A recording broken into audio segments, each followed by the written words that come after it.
Boa tarde, queridos irmãos. Sintam-se muito bem-vindos à nossa casa de oração. E mais uma vez, neste primeiro momento, nós convidamos a todos, fechemos nossos olhos suavemente e assim, comecemos a nos preparar para ouvirmos neste encontro de hoje, pela palavra da nossa querida irmã Isabel, o tema, o Espírito do Espiritismo. Como todos são importantes e só nos ajudam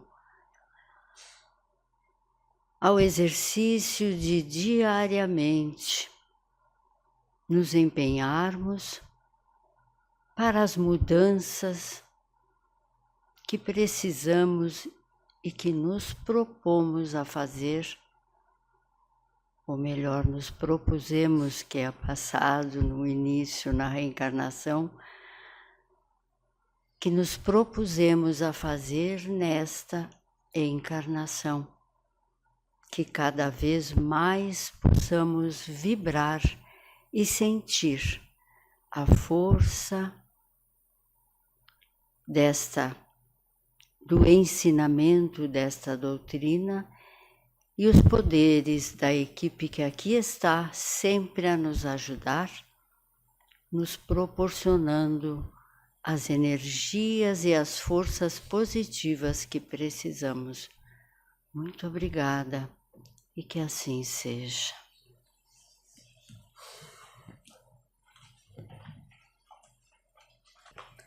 Então, que a paz de Jesus esteja com todos nós. E que bom que nós tiramos esse tempinho, não é? Para virmos até a nossa casa de oração, que ela já se encontra, não é? Cheia de fluidos, cheia de energias que estão aqui dentro, não é? Que através daqueles momentos que antecedem, né, a nossa singela explanação, nós ficarmos aqui, elevarmos o nosso pensamento, queridos irmãos, nós vamos ser envolvidos por essas vibrações tão positivas, tão cheias de luz, que vão adentrar assim ao nosso espírito e vai nos refazer, não é? Quando Jesus dizia orai e vigiai, era termos sempre conosco a oração sempre presente em todos os momentos da nossa vida. Mas nós sabemos, não é? No nosso dia a dia, como é difícil nós conseguirmos manter essa constância do orai, do vigiai, naqueles momentos assim que a gente está com angústia, com dificuldades, enfrentando uma doença. A gente sabe que é muito difícil a gente manter esse equilíbrio, buscar essa prece, porque através da prece a gente vai se elevar, sai daquela vibração de preocupação. Então, por isso que a gente, quando vem na casa espírita, às vezes, não é? Muitas pessoas, não é? Mas quem é médium, né? Muitos de nós que trabalhamos aqui na casa espírita, nós somos médiums, não é? Então, a gente tem, às vezes, uma sensibilidade maior, que quando chega aqui na nossa casa, fica ali em silêncio, fica fazendo uma prece, a gente sente toda essa vibração que tem ali. E todos nós, independentes de termos mediunidade ou não, podemos receber esses fluidos maravilhosos que se encontram. Mas a nossa parte, queridos irmãos, cabe-nos então aquele silêncio, aquela comunicação simples de elevar nosso pensamento e nós vamos receber. E a gente recebe essas vibrações que nos alegram, que nos fazem mudar o pensamento e nos trazem o bom ânimo. Então a casa espírita é esse local abençoado, que todos nós podemos nos conectar. A única parte importante é aquele momento que cada um faz, não é? Uma palavra singela, muitas pessoas dizem, como que eu vou fazer a minha oração? faz simples, te apresenta humildemente diante de Deus, ou peça a Jesus, seu Filho tão amado que veio à Terra, e peça, fala simplesmente, olha, hoje eu não estou bem, mas eu estou aqui, Jesus, me ajudai, não é? Não precisam preces longas, o que precisa é aquela entrega, aquela humildade, e nós vamos ser atendidos. Por mais incrível, né, os descrentes que às vezes não acreditam nessas vibrações, não acreditam que tem esse plano que é invisível para nós, mas existe, nos interfere, nos fazem agir muitas vezes para o bem ou para o mal. Por isso que orai e vigiai, que Jesus falava, que está no Evangelho, quantas vezes a gente se perde e esquece. A nossa explanação de hoje, então, voltando aqui, também vem nos chamar a atenção das nossas ações. É o livro, então, Opinião Espírita, ditado por 2 espíritos, Emmanuel e André Luiz, a Chico Xavier, e ele faz comentários, né? Comentários que fazem nos despertar, nos chama a atenção e faz a gente refletir, como que eu poderia agir melhor, não é? Por isso que quando o livro espírita, na nossa vida, tem inúmeros livros, né? Desde romance, livros técnicos, livros que falam de ciência, de medicina. O livro é a porta de entrada para nos trazer as verdades, para nos fazer despertar. Mas, como diz o Evangelho, todos nós somos ainda caminhantes, nós temos as nossas falhas, as nossas fraquezas, que para nós darmos o primeiro passo, muitas vezes é muito difícil. E nós, às vezes, nos cobramos muito e aquele pequeno passo que a gente conseguiu dar, a gente nega ele. Nega, então ficamos parados, inativos e não avançamos mais. Então, nesse texto que ele diz o espírito do espiritismo, ele vem nos dizer que nós temos capacidades em nós, que nós temos que confiar em nós, ver que às vezes os pequenos passos que a gente dá são passos que vão nos trazer resultado. Muitas vezes nós nos preocupamos sempre em grandes resultados, em resolver tudo de uma vez só. E não é assim que funciona, pois cada um tem seu tempo de aprendizado. Tem um exemplo que todos nós conhecemos, que é a história, né, do bom samaritano. Todo mundo já ouviu falar dessa história, não é? Que Jesus, quando foi chamado, não é? Estava numa reunião lá pelos doutores da lei, pediram a ele, mas quem que é meu próximo, não é? Já interrogando ele com aquela maldade, que aquele povo ainda é ignorante, com soberba, querendo que esse Messias fosse alguém muito iluminado, de uma família, de uma casta de judeus muito ricos, e não aceitavam que aquele homem tão humilde, nascido lá numa manjedoura, como é que esse ia ser o Messias, não é? É como nós, muitas vezes, nós fazemos distinção entre as pessoas. Aqui ele também nos fala nesse comentário como que a gente age com a nossa caridade. Então a história do bom samaritano, né, do viajante que descia, né, pela estrada de Jericó, que lá ele foi assaltado por ladrões, né, ficou muito machucado, e foram passando por ali algumas pessoas, passou o primeiro um, não olhou, o segundo não olhou, até que chegou um samaritano, que o samaritano era condenado pelos judeus porque não processava o mesmo tipo de religião, então ele era meio excluído. E esse samaritano então teve compaixão, foi lá, ajudou ele, levou ele para uma estalagem, deu cuidados a ele. No livro Luz no Lar, né, também de Chico Xavier, de vários espíritos, ele nos coloca que essa história do bom samaritano, ele pede assim, como que a gente se enquadra nessa história? Será que nós somos aquele que foi machucado e está lá na estrada precisando de ajuda? Ou será que a gente é o bom samaritano que diante de alguém necessitado, a gente vai lá, ajuda ele sem pensar, sem considerar quem é aquele que precisa de ajuda, o que ele faz, qual é a religião dele, o que ele professa. Então eles dizem assim, será quem que é você nessa caminhada, né, de Jerusalém a Jericó? Como a gente está caminhando? Será que a gente é o bom samaritano que vai lá, faz a caridade sem olhar a quem? Será que nós somos aqueles que nos desprendemos com compaixão diante de quem sofre? Ou será que a gente está fazendo a nossa caminhada como aqueles outros que passaram, viram aquele caído no chão e não faz nada? Ele também dá um exemplo para nós refletirmos que às vezes lá no nosso lar, junto com familiares que sofrem, será que a gente está agindo como? Estamos tentando socorrer às vezes esse familiar, estamos tentando entender os problemas que ele tem, estamos tendo paciência, tolerância, amor, ou como a gente está usando? Então, para ver como é interessante que essa história, né, essa parábola do bom samaritano, como a gente pode empregar em vários lugares.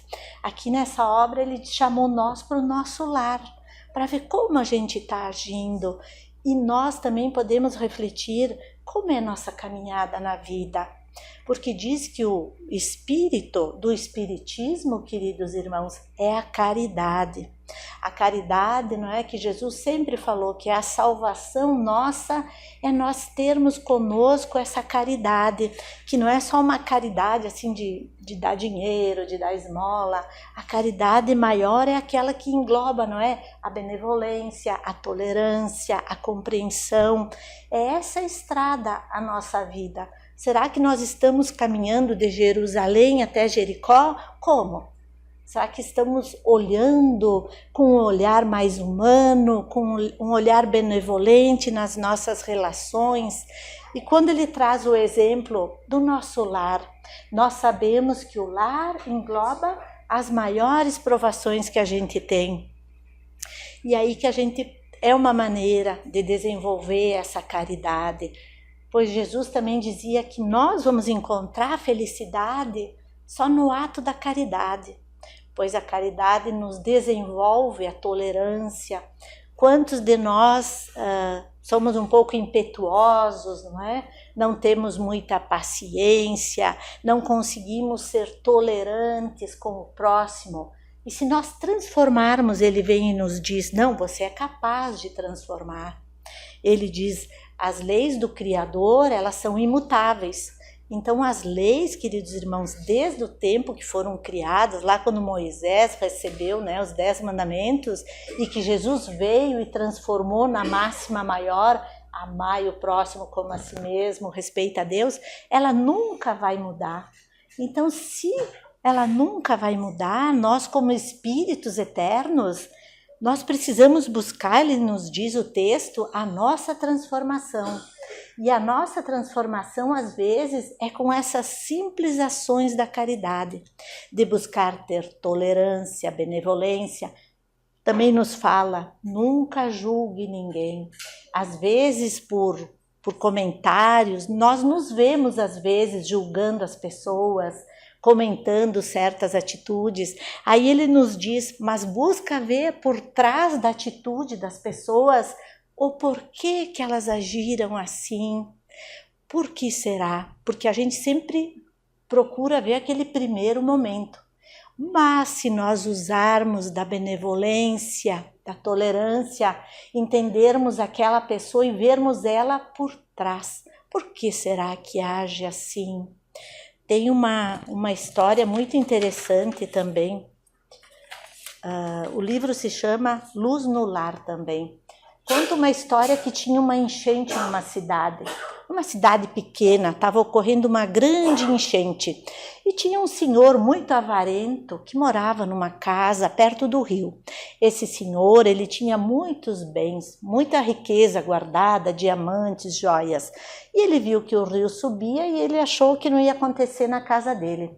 Mas ele tinha um vizinho de nome Cristiano que sempre sabia que ele mantinha muitos bens no lar.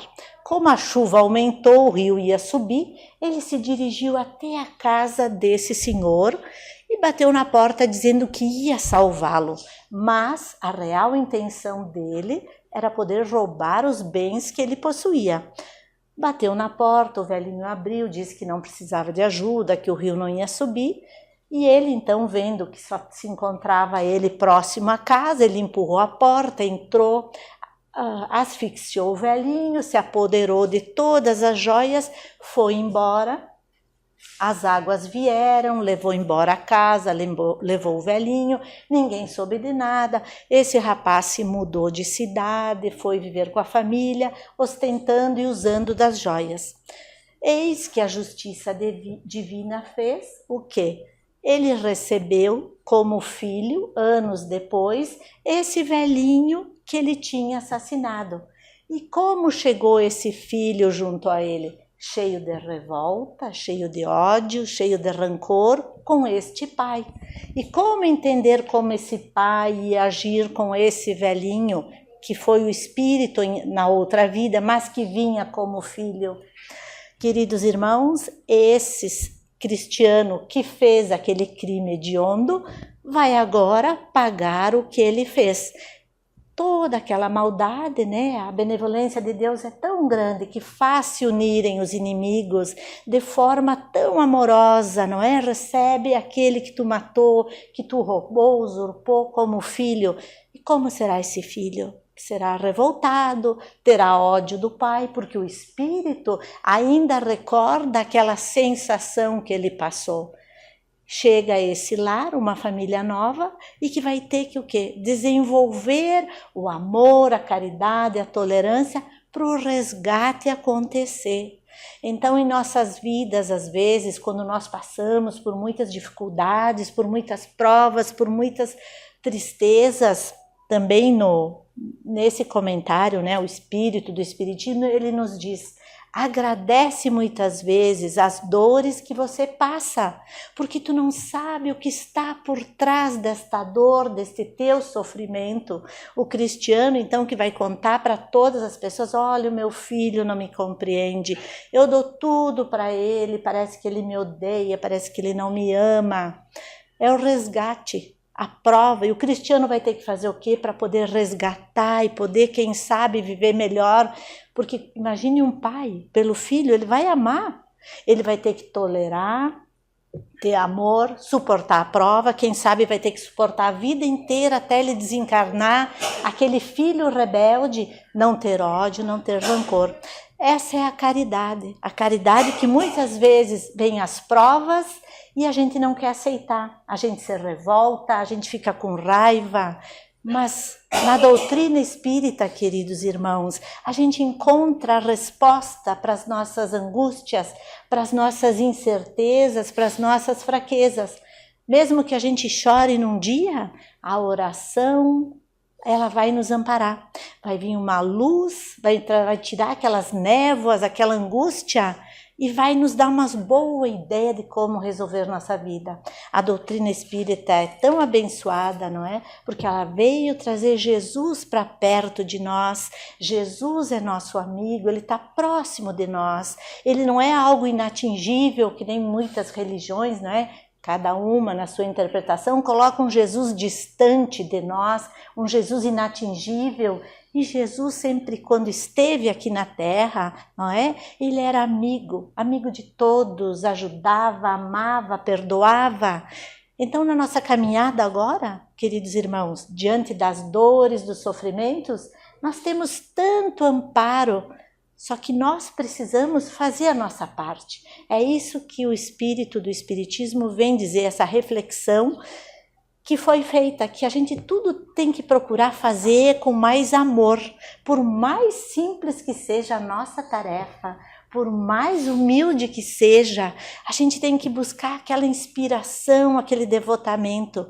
Por quê? Porque nessa caminhada, tudo que se faz tem um retorno. Todo bem que a gente faz, nós vamos receber de volta. Não é uma bênção? E saber que o mal também a gente recebe.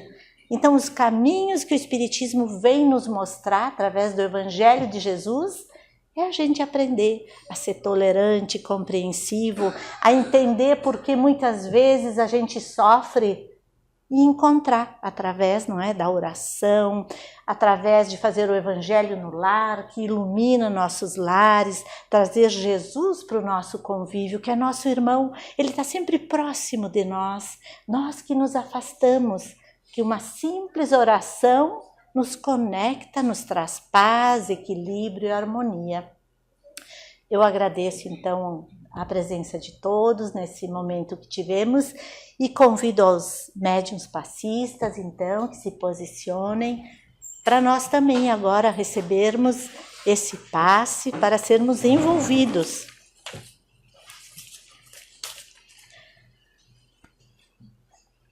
Então, queridos irmãos, elevando nossos pensamentos a Deus, o Pai da vida, e a Jesus, e vamos nos doando em favor daqueles que estão mais necessitados que nós. Vamos todos nós juntos unindo nossos corações e orarmos para que haja paz mundial e harmonia entre todos os povos. Vamos pedindo especialmente por nosso Brasil para que a paz prevaleça sempre e que a justiça e o amor se estabeleçam. Queridos irmãos, vibremos por todos aqueles que estão passando por sofrimentos, os enfermos de alma ou de corpo físico. Vamos vibrar pelos que perderam seus entes queridos, pelos que desencarnaram recentemente, pelos encarcerados, pelos órfãos, pelas casas de repouso, pelos asilos. Que todos recebam um amparo divino e sintam-se envolvidos nas doces vibrações do amor de nosso Mestre Jesus. Queridos irmãos, vibremos por nossos lares, nossos entes queridos, por nossos companheiros de trabalho, por nossos amigos e por aqueles que se consideram nossos inimigos. Que todos possam sentir as doces vibrações do Mestre e nossas vibrações amorosas a envolver-lhes com carinho. Também vamos deixar uma vibração em aberto, amorosamente, para que a espiritualidade leve aonde se fizer necessário. Também pedimos por nós mesmos, a fim de que tenhamos sempre ânimo em nossas tarefas, coragem para enfrentar nossas limitações, discernimento em nossas ações e aceitação em nossas dificuldades. Agradecemos a Deus, o Pai da vida, pela oportunidade da presente encarnação, a Jesus pela oportunidade abençoada de aprendizado e convívio fraterno e aos nossos benfeitores pelo auxílio e proteção de todos os dias. Que Jesus seja sempre nossa companhia, que nos dê bom ânimo, alegria de viver e força para crermos em um amanhã sempre melhor. Permaneça conosco, Mestre amado, hoje e todo sempre, e que assim seja.